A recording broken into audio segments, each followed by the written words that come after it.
Alhamdulillahi Rabbil Alameen. Allahumma salli ala Muhammad wa ala ali Muhammad kama sallaita ala Ibrahim wa ala ali Ibrahim innaka Hamidum Majid. Allahumma barik ala Muhammad wa ala ali Muhammad kama barakta ala Ibrahim wa ala ali Ibrahim innaka Hamidum Majid. Ya ayyuhalladhina amanu ittaqullaha haqqa tuqatih wa la tamutunna illa wa antum muslimun.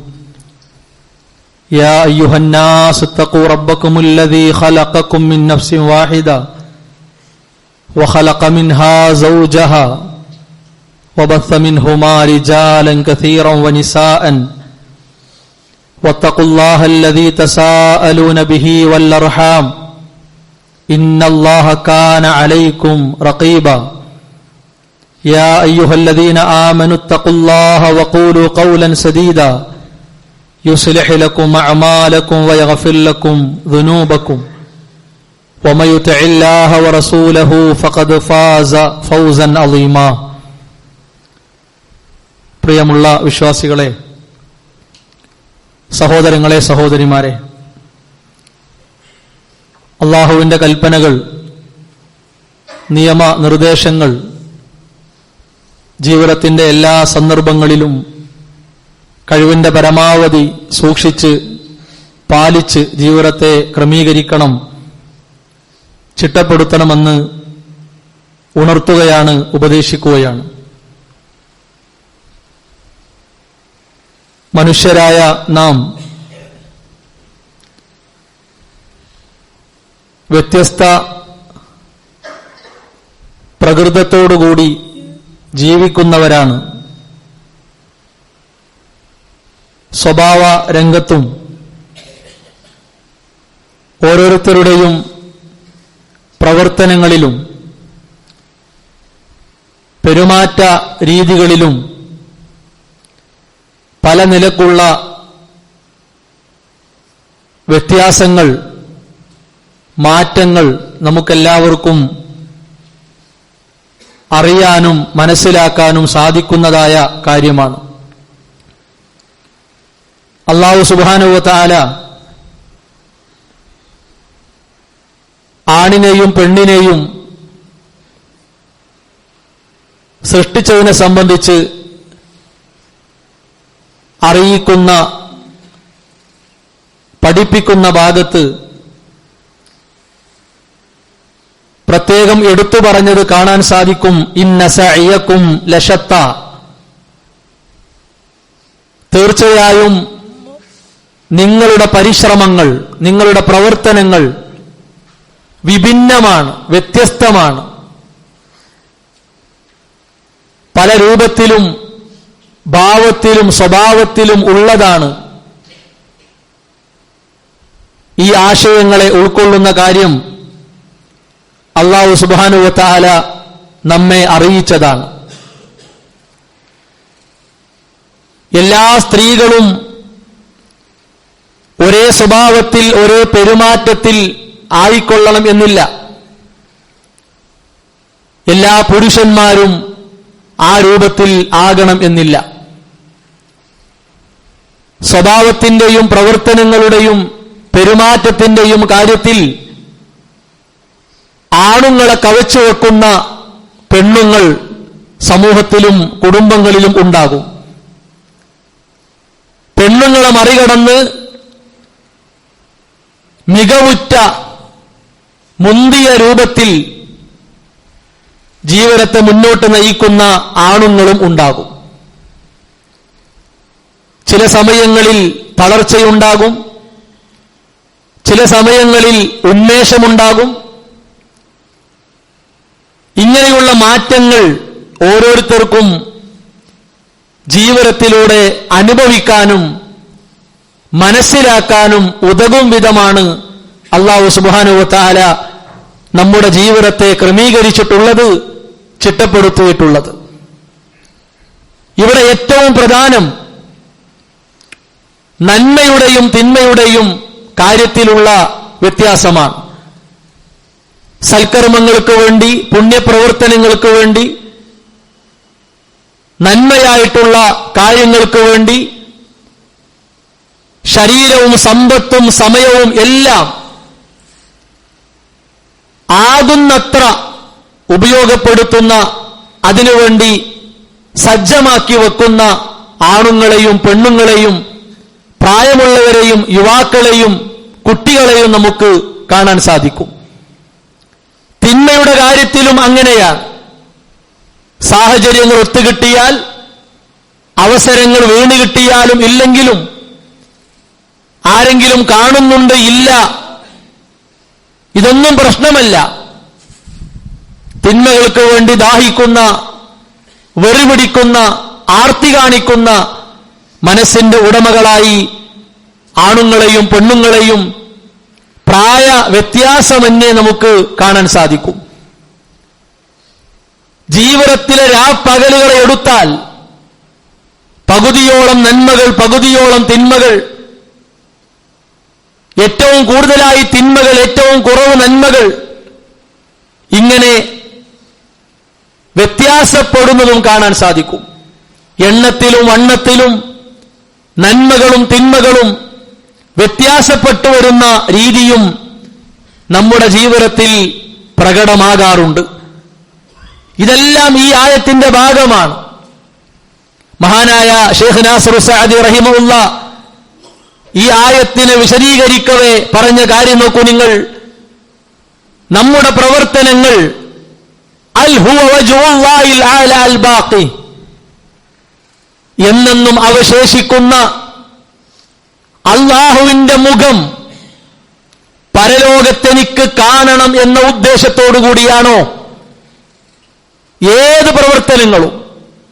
വിശുദ്ധ ഇസ്ലാം പഠിപ്പിച്ച വലിപ്പ വ്യത്യാസമന്യുള്ള പ്രവർത്തനങ്ങൾ, വാക്കായും പ്രവർത്തനമായും വിചാരമായുമൊക്കെ നമ്മെ പഠിപ്പിച്ച കാര്യങ്ങൾ, എന്റെ റബ്ബിന്റെ മുഖം എനിക്ക് കാണണം, വേറൊരാശയും എനിക്കില്ല, ഒരു കൊതിയും എനിക്കില്ല.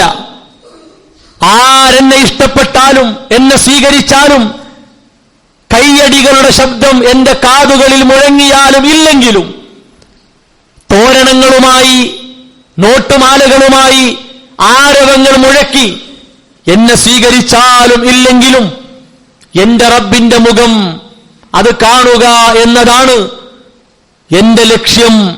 ഈ നിലക്കുള്ള പ്രവർത്തനങ്ങളാണോ? അം ഹിയ ഗായതു മുദ്മഹില്ല ഫാനിയ, അതല്ല എപ്പോഴും അവസാനിക്കാവുന്ന, ഏതൊരു നിമിഷവും പൊലിഞ്ഞു പോകാവുന്ന താൽക്കാലിക ജീവിതമായ ദുന്യാവിന് വേണ്ടിയാണോ എന്റെ സമയം കൊടുത്ത്, എന്റെ സമ്പത്ത് കൊടുത്ത്, എന്റെ ആരോഗ്യം കൊടുത്ത്, ക്ഷീണം വകവെക്കാതെ, ചൂട് വകവെക്കാതെ, തണുപ്പ് കാര്യമാക്കാതെ, വിയർപ്പൊരു പ്രശ്നമല്ലാതെ ഞാൻ അധ്വാനിച്ചത് ഈ ദുന്യാവാകുന്ന വഴിയിൽ എല്ലാം ഇട്ടെറിഞ്ഞു പോകാനാണോ? ഇവിടെ തച്ചുടച്ച് തകർത്തു പോകാനാണോ? ഈ രണ്ട് ചോദ്യങ്ങളിൽ സഹോദരങ്ങളെ നാം ഉത്തരം കൊടുക്കേണ്ടത് ഏതിനാണ്? നമ്മുടെ അയൽവാസികൾ, നമ്മുടെ നാട്ടുകാർ, നമ്മുടെ കുടുംബക്കാർ, നമ്മുടെ സഹപാഠികൾ, നമ്മുടെ സഹപ്രവർത്തകർ, അവരെല്ലാം കൈയടിക്കാനും പല്ലിളിച്ച് കാണിക്കാനുമാണോ നമ്മുടെ കർമ്മങ്ങളെ മാറ്റിവെച്ചത്? യാതൊരു കാര്യവും അതുകൊണ്ടില്ല. മറിച്ച് രഹസ്യമാണെങ്കിലും പരസ്യമാണെങ്കിലും ഏതവസ്ഥയിലായിരുന്നാലും നാളെ അള്ളാഹുവിന്റെ മുഖം എനിക്ക് കാണണം എന്ന അടങ്ങാത്ത കൊതിയോടെ പ്രയാസങ്ങൾ സഹിച്ച്, ബുദ്ധിമുട്ടുകൾ സഹിച്ച്, പരീക്ഷണങ്ങളെ വകഞ്ഞു മാറ്റി നാം ചെയ്ത കർമ്മങ്ങളാണോ അതേ നമുക്ക് ഗുണമായി ഫലമായി ഉണ്ടാവുകയുള്ളൂ. നമ്മുടെ ജീവിതത്തിൽ നാം നേരിടുന്ന, നാം അനുഭവിക്കുന്ന അല്ലാഹു പ്രകൃതിയാൽ നമുക്ക് തന്ന വ്യത്യാസങ്ങളുടെ ഭാഗമാണ് തളർച്ച എന്നുള്ളത്. സ്വാഭാവികമാണ്. എന്നുമുള്ള ആരോഗ്യം എപ്പോഴും ഉണ്ടാകണമെന്നില്ല. ഇതുവരെയില്ലാത്ത ആരോഗ്യ പുരോഗതി കുറവ് ഒരുപക്ഷെ അടുത്ത നിമിഷം മുതൽ നമുക്കുണ്ടായേക്കാം. തളർച്ച ഉണ്ടാകാം, ഇല്ലാതിരിക്കാം. ഉള്ള തളർച്ച മാറി നല്ല ഉഷാറായ ആരോഗ്യമുള്ള ഉന്മേഷമുള്ള അവസ്ഥയിലേക്ക് മാറ്റപ്പെട്ടേക്കാം. വിശുദ്ധ ഇസ്ലാം നമ്മോട് കാണിച്ച കാരുണ്യം നോക്കൂ നിങ്ങൾ. തളർന്നു കിടക്കുന്ന ഒരാൾ ആരോഗ്യമുള്ള സമയത്ത് ജമാഅത്തുകൾ മുടക്കാതെ സദഖ നിർവഹിച്ചുകൊണ്ടിരുന്ന, നോമ്പെടുത്തിരുന്ന, നന്മകൾക്ക് വേണ്ടി ശാരീരികമായി ഓടിയിരുന്ന ആളാണെങ്കിൽ സഹോദരങ്ങളെ, രോഗിയായി കിടക്കുന്ന ആ മനുഷ്യന് ആരോഗ്യമുള്ള സമയത്ത് ഓരോന്നിനും അള്ള കണക്കാക്കിയ, അള്ള നിശ്ചയിച്ച കൂലി എന്താണോ അത് രോഗാതുരമായി കിടക്കുന്ന അവസ്ഥയിലും അയാൾക്കുണ്ടെന്നാണ് വിശുദ്ധ ഇസ്ലാം നമ്മളെ പഠിപ്പിച്ചത്. അത് ഇസ്ലാം നമ്മളോട് കാണിച്ച, അള്ളാഹു നമ്മളോട് കാണിച്ച വല്ലാത്ത ഒരു കാരുണ്യമാണ്. അപ്പൊ തളർച്ച എന്നത് ലാഭമായി നമ്മൾ കാണാൻ പാടില്ല. തളർച്ച വന്നതുകൊണ്ട് ഞാൻ കഴിച്ചിലായി, ഞാൻ രക്ഷപ്പെട്ടു, എന്നെ ആരും വിളിക്കൂല, എന്റെ അടുത്തേക്ക് ആരും വരൂല, എന്തുകൊണ്ട് ഞാൻ തളർന്നു കിടക്കുന്നു, അതൊരു ലാഭമായി, ഒരു മെച്ചമായി കാണരുത്. മറിച്ച് ആരോഗ്യമുള്ള സമയത്ത് ഞാൻ ഇടപെട്ടിരുന്ന ഓരോന്നിലും എന്റെ ആരോഗ്യം അതേ അവസ്ഥയിൽ അല്പം മെച്ചപ്പെട്ട അവസ്ഥയിലായി കിട്ടിയാൽ ഞാൻ ഇടപെടും തീർച്ചയാണ് എന്ന മനസ്സുണ്ടെങ്കിൽ സഹോദരങ്ങളെ നമുക്ക് ലാഭമാണ്. മറ്റൊന്ന് ഇല്ലായ്മയാണ്. ഇന്നലത്തെ അവസ്ഥ ഒരുപക്ഷെ ഇന്നുണ്ടാകണമെന്നില്ല, ഇന്നത്തെ അവസ്ഥ നാളെ ഉണ്ടാകണമെന്നില്ല. ദാരിദ്ര്യവും പട്ടിണിയും ഞെരുക്കവും ആരെയും എപ്പോഴും ബാധിക്കാം. ആ അവസ്ഥയിൽ നമ്മുടെ നീയത്ത് ഉണ്ടായിരുന്ന സാഹചര്യത്തിൽ കണ്ണ് ചിമ്മി കൈകൾ കൂട്ടിപ്പിടിച്ച് മാനസിക പ്രശ്നമില്ലാതെ നന്നായി കൊടുത്ത ഒരവസ്ഥ എനിക്കുണ്ടായിരുന്നു, ഇന്നതെനിക്കില്ല, ഉണ്ടെങ്കിൽ അതിനേക്കാൾ ഞാൻ ചെയ്യും, ഇനിയും കൊടുക്കും എന്ന മനസ്സാണെങ്കിൽ സഹോദരങ്ങളെ, ഉള്ള സമയത്ത് 10,000 കൊടുത്തവൻ ഇല്ലാത്ത സമയത്ത് 10 കൊടുത്താലും, ഇല്ല എന്ന് മനസ്സറിഞ്ഞ് പറഞ്ഞാലും 10,000 കൊടുത്ത കൂലിയാണ് അല്ലാഹു സുബ്ഹാനഹു വ തആല അയാൾക്ക് പ്രദാനം ചെയ്യുക. അത് ഇസ്ലാം നമുക്ക് തന്ന ലാഭമാണ്. ഈമാനികമായി ഒരു വളർച്ചയുണ്ടാകാൻ ഇസ്ലാം നമ്മുടെ മുമ്പിൽ വെച്ച ഒരു ഓഫറാണത്. ഇനി നോക്കൂ നിങ്ങൾ, ശർഈയായ ന്യായമായ കാരണങ്ങളുണ്ടാകും. വീട്ടിൽ രോഗികളുണ്ട്, അതുകൊണ്ട് എനിക്ക് വല്ലാതെ പുറത്തിറങ്ങാൻ കഴിയില്ല, അല്ലെങ്കിൽ ഇന്ന ഒരു കാര്യം സംരക്ഷിക്കാൻ വേണ്ടി ഏൽപ്പിക്കപ്പെട്ടവനാണ് ഞാൻ, ഇന്ന ഒരു ഭാഗത്ത് കൃത്യമായ ഉത്തരവാദിത്വം നിർവഹിക്കാൻ ഏൽപ്പിക്കപ്പെട്ടവനാണ് ഞാൻ. ആ ബോധമുള്ളതുകൊണ്ട് അത് മാറ്റിവെച്ച്, അത് ഇട്ടെറിഞ്ഞ്, അത് പരിഗണിക്കാതെ ഈ കാര്യത്തിലേക്ക് എനിക്ക് പോരാൻ കഴിയില്ല, പക്ഷേ മനസ്സുണ്ട്. ഈ തടസ്സമില്ലായിരുന്നെങ്കിൽ നിങ്ങൾക്ക് മുമ്പിൽ ഞാനുണ്ടാകും എന്ന ഒരു നീയത്തുണ്ടോ സഹോദരങ്ങളെ, ഒരു നന്മക്കിറങ്ങി പുറപ്പെട്ടവർ അത് പൂർത്തിയാക്കി മടങ്ങിയെത്തുവോളം അള്ള കണക്കാക്കിയ കൂലി എന്താണോ അതേ കൂലി നമുക്കുണ്ട് എന്നാണ്. എന്തൊരു നേട്ടമാണ്, എന്തൊരു ലാഭമാണ്, മെച്ചം എന്നല്ലാതെ വേറെന്താ സഹോദരങ്ങളെ ഇസ്ലാമിലൂടെ കിട്ടാനുള്ളത്? എന്തേ നമ്മൾ ചെയ്യേണ്ടതുള്ളൂ? അള്ളാഹുവിന്റെ ആദരവും അവന്റെ സ്വീകാര്യതയും കിട്ടാൻ മാത്രമുള്ള പ്രവർത്തനങ്ങൾ കൊണ്ട് നാം എല്ലാവരും സജ്ജരാകണം, ഒരുങ്ങി നിൽക്കണം എന്നതാണ്. വിശുദ്ധ ഖുർആൻ ആവർത്തിച്ച് പറഞ്ഞ ഒരു കാര്യമുണ്ട്, വമൻ അറാദൽ ആഖിറ, ആഖിറത്തിലെ ഉന്നം വെച്ചുകൊണ്ട്, ലക്ഷ്യം വെച്ചുകൊണ്ട്, വസാലഹാ സഅയഹാ, അതിനുവേണ്ടി കഠിനാധ്വാനം ചെയ്യുന്നവർ, അഹോരാത്രം പരിശ്രമിക്കുന്നവർ, അക്ഷീണം അധ്വാനിക്കുന്നവർ, ഒരു പ്രശ്നവും ഇല്ല, ഒരു ബുദ്ധിമുട്ടില്ല, ഒരു തടസ്സമില്ല. എന്തുണ്ടെങ്കിലും നാളെയുടെ ലോകത്തേക്ക് വേണ്ടി അതിനെ മാറ്റുന്നവർ, വഹുവ മുഅ്മിൻ, അവൻ അല്ലാഹു കൊടുത്ത വിശേഷണം മുഅ്മിൻ എന്നാണ്, വിശ്വാസി എന്നാണ്. സഹോദരങ്ങളെ, നമുക്ക് നമ്മുടെ മാതാപിതാക്കൾ ഒരഡ്രസ്സായി, ഒരടയാളമായി അവർ ആലോചിച്ച് തെരഞ്ഞെടുത്ത ഒരു പേരിനേക്കാൾ എത്ര മുന്തിയ, എത്ര മഹത്തായ, മഹനീയമായ പേരാണ് മുഅ്മിൻ എന്ന ഒരു പേര്. ദുന്യാവിൽ ആരാ നമ്മൾ അങ്ങനെ വിളിക്കുക? ആരാ വിളിക്കുക നമ്മളെ? സ്വന്തം ഭാര്യ വിളിക്കോ മുഅ്മിനെന്ന്? നമ്മൾ അങ്ങോട്ട് വിളിക്കോ മുഅ്മിനത്തെ എന്ന്? മക്കൾ വിളിക്കോ? നമുക്ക് വേണ്ടപ്പെട്ടവർ വിളിക്കോ? ഇല്ല. ലോകത്തിന്റെ റബ്ബ്, ലോകത്തിന്റെ റബ്ബ് കൃത്യമായ ഒരടയാളം ചൂണ്ടിക്കാണിച്ചുകൊണ്ട് അതിലൂടെ പോകുന്നവർ മുഅ്മിൻ, വിശ്വാസി എന്ന ഗണത്തിലാണ്, ആ പേരിന് അർഹതപ്പെട്ടവരാണ്. ഫൗലായിക കാന സഅയുഹും മഷ്കൂറാ, അക്കൂട്ടരുടെ പരിശ്രമങ്ങൾ സ്വീകരിക്കപ്പെടുന്ന, ആദരവിന് വിധേയമാക്കപ്പെടുന്ന പ്രവർത്തനങ്ങളാണ്. നാളെ അല്ലാഹുവിന്റെ കോടതിയിൽ വരുമ്പോ പ്രത്യേകമായ ആദരവ് സഹോദരങ്ങളെ റബ്ബ് നമുക്ക് വേണ്ടി ഒരുക്കി വെച്ചിട്ടുണ്ട് എന്ന് പറഞ്ഞാൽ വിശ്വസിക്കാതിരിക്കാൻ നമ്മുടെ മനസ്സ് ശരിയാകൂ? അങ്ങനെ ഒരു മനസ്സ് വരുമോ നമുക്ക്? അള്ളാഹു തന്ന വായു ശ്വസിക്കുന്നവരാണ് നമ്മൾ.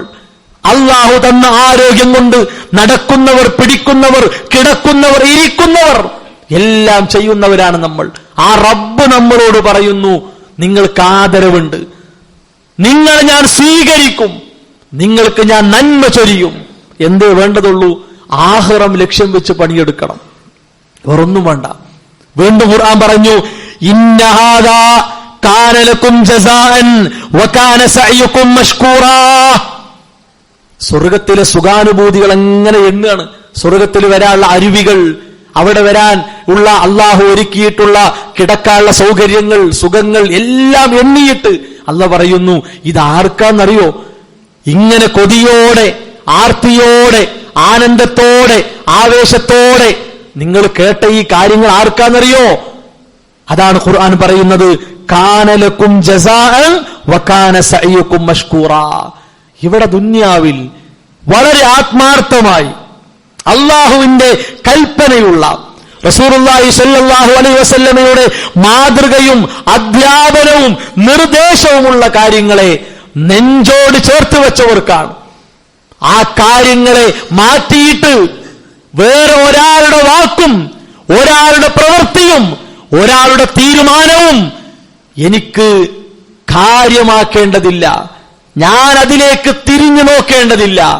എന്റെ റബ്ബിന്റെ കൽപ്പന ലംഘിച്ചുകൊണ്ട് റസൂലുള്ളാഹി സ്വല്ലല്ലാഹു അലൈഹി വസല്ലമയുടെ അധ്യാപനങ്ങളെ എടുത്തെറിഞ്ഞുകൊണ്ട് മറ്റൊന്നിലേക്ക് എന്റെ കണ്ണുകളെ, എന്റെ കാതുകളെ, എന്റെ മനസ്സിനെ, എന്റെ കൈകളെ, കാലുകളെ, എന്റെ ശരീരമാസകലം ഞാൻ വിട്ടുകൊടുക്കേണ്ടതില്ല എന്ന് തീരുമാനിച്ചവർക്ക് അല്ലാഹു കൊടുക്കുന്ന ആദരവാണ്. അത്തരം ആളുകളിൽ ഉൾപ്പെടാൻ നമുക്ക് സാധിക്കോ ഇല്ല അറിയില്ല.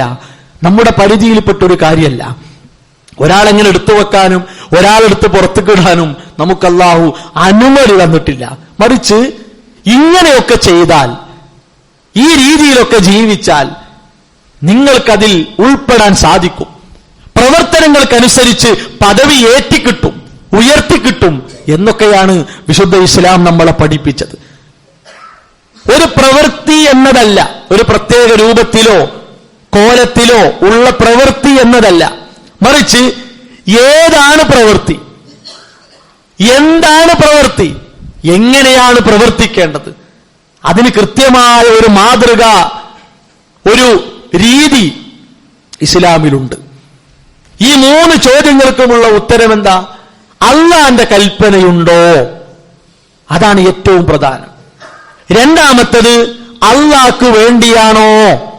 മൂന്നാമത്തേത് ഈ കൽപ്പനയുള്ള നിർവഹിക്കേണ്ടതായ വിഷയത്തിൽ നബി സല്ലല്ലാഹു അലൈഹി വസല്ലമയുടെ അധ്യാപനമുണ്ടോ?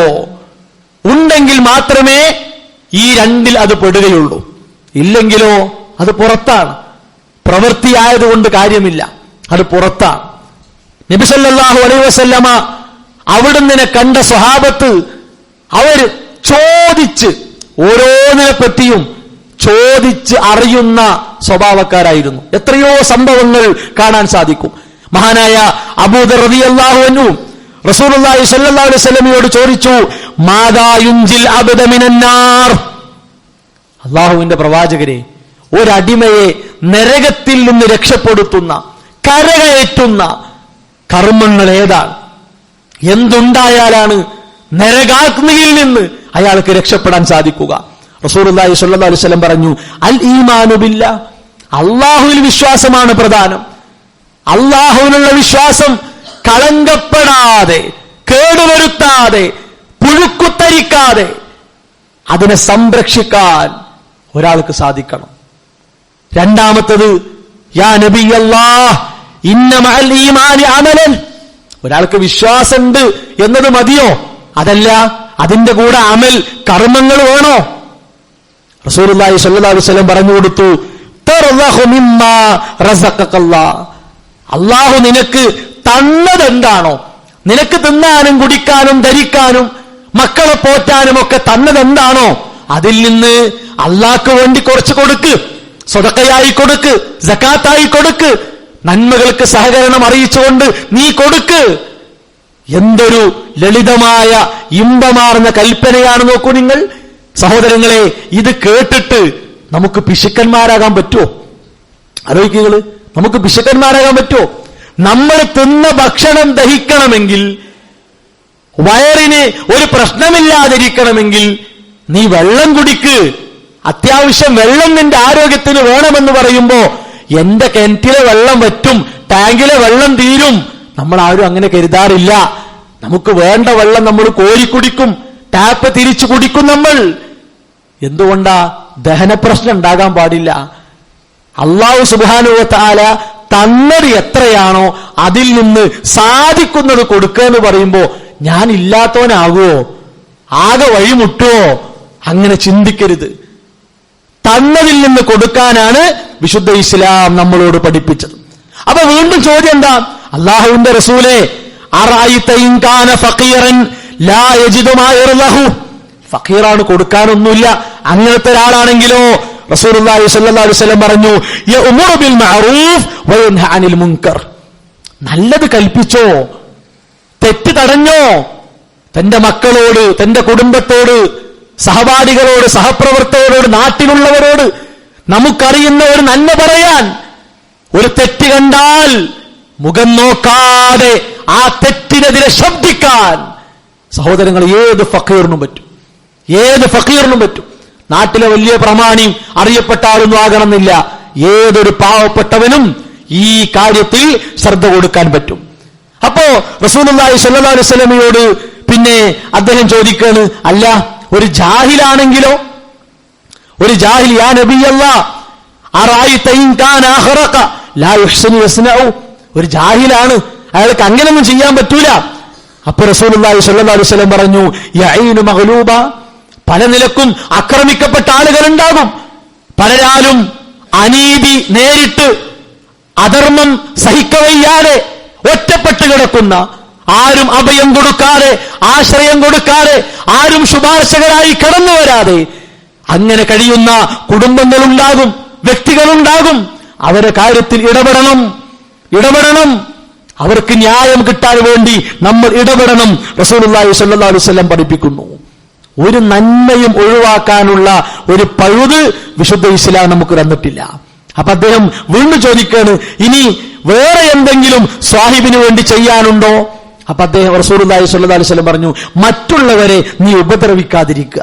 നിന്റെ വാക്കുകൊണ്ട്, നിന്റെ നോട്ടം കൊണ്ട്, നിന്റെ വിചാരം കൊണ്ട്, നിന്റെ പെരുമാറ്റം കൊണ്ട് മറ്റുള്ളവർ മനസ്സിൽ കരയുന്ന, മനസ്സിൽ കണ്ണീർ പൊഴുക്കുന്ന അവസ്ഥയില്ലാതെയാക്കാൻ നീ ശ്രമിക്കണം എന്നാണ്. എല്ലാം കഴിഞ്ഞ് അദ്ദേഹം നോക്കൂ നിങ്ങൾ, യാ റസൂലല്ലാഹ് അറഅയ്ത ഇൻ ഫഅല ഹാദാ അയദ്ഖുലുൽ ജന്ന, പ്രവാചകരെ, വിശ്വാസമുള്ളവനായിക്കൊണ്ട് ഇതൊക്കെ ചെയ്താൽ, ഇതിലെല്ലാം ഇടപെട്ടാൽ അയാൾക്ക് സ്വർഗത്തിൽ പോകാൻ പറ്റുമോ? റസൂലുള്ളാഹി സ്വല്ലല്ലാഹു അലൈഹി വസല്ലം പറഞ്ഞു, മാ മിൻ മുഅ്മിൻ യസ്നഉ ഖസ്ലതൻ മിൻ ഹാദിഹിൽ ഹിസാൽ ഇല്ലാ, റസൂലുള്ളാഹി സ്വല്ലല്ലാഹു അലൈഹി വസല്ലം പറയുന്നു, ഈ സ്വഭാവങ്ങളിൽ ഏതെങ്കിലും ഒരു സ്വഭാവം ഒരു മുഅ്മിനിൽ ഉണ്ടായാൽ ഇല്ല അഖത്തു ബിയദിഹി ഹത്താ തദ്ഖുലഹുൽ ജന്ന, ഞാൻ അവന്റെ കൈ പിടിച്ചിട്ട് സ്വർഗ്ഗത്തിൽ കൊണ്ടുപോകുന്നതാണ്. ആലോചിച്ചോക്കണേ, റസൂലുള്ളാഹി സ്വല്ലല്ലാഹു അലൈഹി വസല്ലമ ഈ സ്വഭാവം ജീവിതത്തിലുള്ളവരുടെ കരങ്ങൾ പിടിച്ച് സ്വർഗത്തിൽ കൊണ്ടുപോകുന്നു പറഞ്ഞാൽ, സഹോദരങ്ങളെ, ഇതിന് വിപരീതമാണ് നമ്മുടെ ജീവിതമെങ്കിൽ എന്തായിരിക്കും അവസ്ഥ? ആ നിലക്കൊരു പരിശോധന നമ്മുടെ ജീവിതത്തിൽ വേണം. അപ്പോ ഒരു പ്രവൃത്തി എന്നതല്ല, പ്രവൃത്തി ഏത്, എന്ത്, എങ്ങനെ എന്നുള്ളതാണ്. നമ്മൾ പരിശുദ്ധമാക്കപ്പെട്ട റജബ് മാസത്തിലാണ്. റജബ് ഇന്ന് 6 നമുക്ക്. റജബ് എത്തിക്കഴിഞ്ഞാൽ അനാചാരങ്ങളുടെ കുത്തൊഴുക്കാണ്. അതാണ് പ്രവൃത്തി എന്ത് എന്നതല്ല, ആ പ്രവൃത്തി ഉണ്ടോ ഇല്ലയോ എന്ന പരിശോധന നിർബന്ധമാണ്. റജബ് എത്തിക്കഴിഞ്ഞാൽ ആളുകൾ പറയും റജബ് അള്ളാന്റെ മാസം, അത് കഴിഞ്ഞാൽ ഷഅബാൻ പ്രവാചകന്റെ മാസം, റമളാൻ ഉമ്മത്തിന്റെ മാസം. അങ്ങനെ ഇസ്ലാം പഠിപ്പിച്ചിട്ടില്ല. അങ്ങനെ ഒരു പ്രത്യേകത ഈ മാസത്തിനായി ഇസ്ലാമിലില്ല. വേറെ ചില ആളുകൾ ഉണ്ടാക്കി, അത് മതമായി പരിഗണിക്കാൻ പറ്റൂല. എന്നാലോ റജബിന്റെ പവിത്രത മാനിക്കണം, ജമാഅത്ത് നിസ്കാരങ്ങളിൽ ഓടിയെത്തണം, ഖുർആൻ പാരായണം അധികരിപ്പിക്കണം, സാധിക്കുന്ന പോലെ ഇസ്തിഗ്ഫാറും ദിക്റുകളും ദുആകളും വർദ്ധിപ്പിക്കണം. പ്രത്യേകമായി നമ്മളൊന്നും ചെയ്യേണ്ടതില്ല. പിന്നെയോ പ്രത്യേകമായ പ്രാർത്ഥന, അല്ലാഹുവേ ഞങ്ങൾ റജബിലാണ്, ശഅബാനിലേക്ക് എത്തിക്കണേ, റമളാനിലേക്ക് എത്തിക്കണേ. റസൂലുള്ളാഹി സ്വല്ലല്ലാഹു അലൈഹി വസല്ലം പ്രാർത്ഥിച്ചിട്ടില്ല, അവിടുന്ന് പഠിപ്പിച്ചിട്ടില്ല. പ്രത്യേക നിസ്കാരം, പ്രത്യേക നോമ്പ്, അതൊന്നുമില്ല. മിഅ്റാജ് നോമ്പ്, റഗായിബ് നിസ്കാരം, അങ്ങനെ ഒന്നുമില്ല. ഈ ഒരു മാസം പ്രത്യേകമായി ഒന്നും പഠിപ്പിക്കപ്പെട്ടിട്ടില്ല. മറിച്ച് എന്തുണ്ട്? റജബ് പവിത്രമാണ്. അവിടെ നമ്മളിങ്ങനെ ബഹളുണ്ടാക്കി, കലഹുണ്ടാക്കി, തമ്മിൽ തെറ്റി തർക്കിച്ച്, അങ്ങനെ ദുന്യാവിലെ ചെറിയ ചെറിയ കാര്യങ്ങൾക്ക് വേണ്ടി അങ്ങോട്ടും ഇങ്ങോട്ടും കുശുമ്പ് കാട്ടുന്ന ആ നിലക്കുള്ള കാര്യങ്ങളൊന്നും ഈ മാസത്തിൽ പാടില്ല. അതിന്റെ പവിത്രതയെ നമ്മൾ ആദരിക്കണം, ബഹുമാനിക്കണം. അത് തഖ്വയുടെ ഭാഗമായി പഠിപ്പിക്കപ്പെട്ടതാണ്. അതോടൊപ്പം തന്നെ ബിദ്അത്തുകൾ, അനാചാരങ്ങൾ, അന്ധവിശ്വാസങ്ങൾ നമ്മുടെ ജീവിതത്തിൽ കയറി വന്നാൽ സഹോദരങ്ങളെ ഉള്ള നന്മകൾ ഇല്ലാതെയാക്കും. ഭക്ഷണം നമ്മുടെ മുമ്പിലുണ്ട്. ആ ഭക്ഷണത്തിൽ കുറച്ച് പഴകിയതുണ്ട്, കുറച്ച് പുളിച്ചതുണ്ട്, അതേപോലെ തന്നെ എന്തെങ്കിലും കേടുവന്നതുണ്ട്. രുചിയുണ്ട്, ഭക്ഷണമല്ലേ എന്ന് കരുതി നല്ല ഭക്ഷണത്തിന്റെ കൂടെ അതും കഴിച്ചാൽ ആരോഗ്യം കേടുവരും, ഉള്ള ആരോഗ്യമില്ലാതെയാകും. അവസാനം ജീവൻ നിലനിർത്താൻ ആധുനിക സംവിധാനങ്ങളെ, സജ്ജീകരണങ്ങളെ ബില്ലടച്ചുപയോഗിക്കേണ്ടി വരും. നാളെ പരലോകത്തെത്തിയാൽ ഉള്ള നന്മകൾ പോലും ഇല്ല. എന്തുകൊണ്ട്? ഈ ബിദ്അത്ത് അതിനെയെല്ലാം തിന്നു തീർത്തിരിക്കുന്നു. അതിനാൽ പേടിക്കുക. ഈ മാസത്തിലെ അനാചാരങ്ങൾ, അന്ധവിശ്വാസങ്ങൾ നമ്മെ പിടികൂടാതിരിക്കാൻ ശക്തമായ കരുതൽ നമ്മുടെ ജീവിതത്തിൽ ഉണ്ടാകണം. അല്ലാഹു സുബ്ഹാനഹു വ തആല അവൻ ഇഷ്ടപ്പെടുന്ന മാർഗത്തിലൂടെ നമ്മുടെ ജീവിതത്തെ ക്രമീകരിക്കാനുള്ള സൗഭാഗ്യം നമുക്ക് പ്രദാനം ചെയ്യുമാറാകട്ടെ.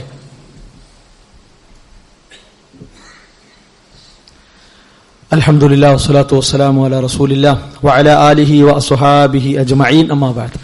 അല്ലാഹുവിന്റെ നിയമങ്ങൾ, നിർദ്ദേശങ്ങൾ ജീവിതത്തിന്റെ എല്ലാ സന്ദർഭങ്ങളിലും കഴിവിന്റെ പരമാവധി സൂക്ഷിച്ച് പാലിച്ച് ജീവിതത്തെ ക്രമീകരിക്കുന്ന, ചിട്ടപ്പെടുത്തുന്ന ജീവിതം നമുക്കുണ്ടാകണം. ഈ സന്ദർഭത്തിൽ പ്രത്യേകമായി നാം ഓർക്കേണ്ടത്, ബിദ്അത്ത് ഒരു ഭാഗത്ത് പവിത്രമാക്കപ്പെട്ട മാസത്തെ കേന്ദ്രീകരിച്ച് നടത്തപ്പെടുമ്പോൾ ദീനുമായി ഒരിക്കലും അടുപ്പിക്കാൻ പറ്റാത്ത, വിശുദ്ധ ഇസ്ലാം വളരെ കർശനമായി നമുക്ക് മുന്നറിയിപ്പ് തന്നിട്ടുള്ള പല ആഘോഷങ്ങൾ, പല ആചാരങ്ങൾ, മതമല്ലാത്ത പ്രവർത്തനങ്ങൾ, അതിനെല്ലാം ആശംസ പറയുന്ന, ഒത്താശയൊരുക്കുന്ന, അതിനുവേണ്ടി ആർപ്പ് വിളി നടത്തുന്ന ഒരു സാഹചര്യം മുസ്ലിം സമൂഹത്തിൽ അധികരിക്കുകയാണ്. ഇതിനെ ഗൗരവത്തിൽ കണ്ടേ മതിയാകും. അല്ലാഹു സുബ്ഹാനഹു വ തആല ജനിച്ചുണ്ടായവനല്ല, അവന് സന്താനങ്ങളില്ല എന്നത് വിശുദ്ധ ഇസ്ലാം നമ്മളെ അമർത്തി പഠിപ്പിച്ചൊരു കാര്യമാണ്. സൂറത്തുൽ ഇഖ്ലാസ് നമുക്കറിയാം, ലം യലിദ് വലം യൂലദ്. ആയത്തിന്റെ അർത്ഥം അറിയാത്തവർ ഒരുപക്ഷെ ഇവിടെ ഉണ്ടാകൂല. ഖുൽ ഹുവല്ലാഹു അഹദ്. പ്രവാചകരെ പറയുക, അല്ലാഹു ഏകനാണ്, അല്ലാഹു രണ്ടില്ല, അല്ലാഹു മൂന്നില്ല. അല്ലാഹുവിലേക്ക് അടുക്കാൻ അല്ലാഹുക്ക് തുല്യമായ രണ്ടാമത്തെ വഴിയോ മൂന്നാമത്തെ വഴിയോ ഇല്ല. റസൂലുള്ളാഹി സ്വല്ലല്ലാഹു അലൈഹി വസല്ലം പഠിപ്പിച്ച ഒറ്റ വഴിയുള്ളൂ. പക്ഷേ നമ്മുടെ നാട്ടിലെ ക്രൈസ്തവ വിഭാഗം അവർ ത്രിയേകത്വ വിശ്വാസികളാണ്. 3 ദൈവങ്ങൾ ഉണ്ടായാലേ അവരെ ആരാധന ശരിയാകുള്ളൂ. അത് ഇസ്ലാമുമായി ബന്ധമുള്ളതല്ല. ഈസാ നബി അലൈഹിസ്സലാം അള്ളാഹുവിന്റെ പുത്രനാണ്. ആലോചിക്കണം, അള്ളാഹുവിന്റെ മകനാണ് എന്ന വിശ്വാസം. ആകാശഭൂമികൾ തകരുമാറുള്ള, പർവ്വതങ്ങൾ പൊട്ടിപ്പൊളിയുമാറുള്ള ഒരു വിശ്വാസമാണത്. ഇത്തരം കാര്യങ്ങൾക്ക് മുസ്ലിങ്ങൾ വേഷം കെട്ടി, മുസ്ലിങ്ങൾ വെളിച്ചം കത്തിച്ചു കൊടുത്ത് അങ്ങാടികളിലും ക്ലബ്ബുകളിലും കവലകളിലും തുള്ളിച്ചാടുക, വീട് വീടാന്തരം കയറിയിറങ്ങുക എന്നത് എന്തുമാത്രം വലിയ പരാജയമാണ്. ആലോചിക്കണം, എന്തുമാത്രം വലിയ തെറ്റാണ് സഹോദരങ്ങൾ ചെയ്തുകൊണ്ടിരിക്കുന്നത്. അതുകൊണ്ട് നമ്മുടെ വീടുകളിൽ നമ്മൾ വളർത്തുന്ന മക്കൾ ഇത്തരത്തിലുള്ള കാര്യങ്ങളിൽ അകപ്പെട്ടു പോകുന്നുണ്ടോ? അതൊരു വിഭാഗീയതയോ തീവ്രതയോ വർഗീയതയൊന്നും അല്ല. അവരും അവരാശയങ്ങൾ പറയും, മുസ്ലിങ്ങൾ ആശയങ്ങൾ പറയും, അല്ലാത്തവർ അവരുടെ ആശയങ്ങൾ പറയും. അത് സ്വാതന്ത്ര്യം നൽകപ്പെട്ട കാര്യമാണ്. പക്ഷേ എല്ലാം മറന്ന് ആനന്ദിച്ച് തുള്ളിച്ചാടുന്ന ഒരവസ്ഥ എന്തിനാണത്? ഇത്രയും വലിയൊരു തെറ്റിനാണ്, ഇസ്ലാം പഠിപ്പിച്ച വലിയൊരു പാപത്തിനാണ്. മഹാനായ ഇബ്നു ഖയ്യിം റഹിമഹുല്ലാഹ് പറഞ്ഞു, മൻ ഹന്ന അബ്ദൻ ബിമഅസിയ, ഒരാള് ഒരു തെറ്റിങ്ങനെ ചെയ്യുമ്പോ തിരക്കടില്ല, അന്നതിന് പറ്റും, ഉഷാറാണ്, ഇങ്ങനെയാണ് വേണ്ടത്, ഈജാണ് ആൺകുട്ടി എന്നൊക്കെ പറഞ്ഞാൽ എന്തായിരിക്കും അവസ്ഥ? അതേപോലെ തന്നെ ഒരു ബിദ്അ ചെയ്യുന്ന ആളെ കാണുമ്പോ നമ്മൾ സഹകരിച്ചു കൊടുക്കുക. ഒരു കുഫർ നിഷേധം കാണുമ്പോ സഹകരിച്ചു കൊടുക്കുക. എന്നാണ്, ഉറപ്പാണ് അള്ളാന്റെ കോപവും ശാപവും അവന് കിട്ടും എന്നാണ്. ഇത് ഖുർആനിക ആയത്തുകളെ വെളിച്ചത്തിൽ പഠിപ്പിച്ച കാര്യമാണ്. റസൂലുള്ളാഹി സ്വല്ലല്ലാഹു അലൈഹി വസല്ലമയുടെ അധ്യാപനങ്ങൾ മുൻനിർത്തി നമ്മളെ പഠിപ്പിച്ച കാര്യമാണ്. അതുകൊണ്ട് അത്തരം ഒരു ജാഗ്രത, കൃത്യമായ ഒരു കരുതൽ സഹോദരങ്ങളെ നമ്മുടെ ജീവിതത്തിൽ കൈവരിക്കാൻ നാം ഓരോരുത്തരും പരിശ്രമിക്കണം. അല്ലാഹു സുബ്ഹാനഹു വ തആല അതിനുള്ള സൗഭാഗ്യം നമുക്ക് പ്രദാനം ചെയ്യുമാറാകട്ടെ. രണ്ട് കാര്യങ്ങൾ. ഒന്ന്, ഇൻഷാ അല്ലാഹ് നാളെ മഗ്‌രിബിന് ശേഷം തിരൂർക്കാട് വെച്ച് ബഹുമാനരായ മുജാഹിദ് ബാലുശ്ശേരിയും അതേപോലെ ഷെരീഫ് കാരയും പങ്കെടുക്കുന്ന പ്രഭാഷണമുണ്ട്. കുടുംബസമേതം നമ്മളവിടെ എത്തിച്ചേരാൻ ശ്രദ്ധിക്കണം. അതുപോലെ നേർപ്പദം വാരിക, ഒരുപാട് വൈജ്ഞാനിക വിഷയങ്ങൾ നമുക്ക് സമ്മാനിക്കുന്ന നേർപ്പദം വാരിക, അതിന്റെ വരി ചേർക്കാനുള്ള സൗകര്യം ഒരു പ്രബോധന മാധ്യമമാണ്. കഴിയുന്നവരൊക്കെ അത് ഉപയോഗപ്പെടുത്തണം എന്ന് പ്രത്യേകം സൂചിപ്പിക്കുന്നു. അല്ലാഹു സുബ്ഹാനഹു വ തആല നമ്മുടെ ജീവിതത്തിൽ വന്ന ചെറുതും വലുതുമായ തെറ്റുകുറ്റങ്ങൾ വിട്ടുപുറത്ത് മാപ്പാക്കി തരുമാറാകട്ടെ. ലാ ഇലാഹ ഇല്ലല്ലാഹ് മുഹമ്മദ് റസൂലുള്ളാഹ് മരണം വരെ മുറുകെ പിടിച്ചുകൊണ്ട് ജീവിക്കാനുള്ള സൗഭാഗ്യം അല്ലാഹു നമുക്ക് പ്രദാനം ചെയ്യുമാറാകട്ടെ.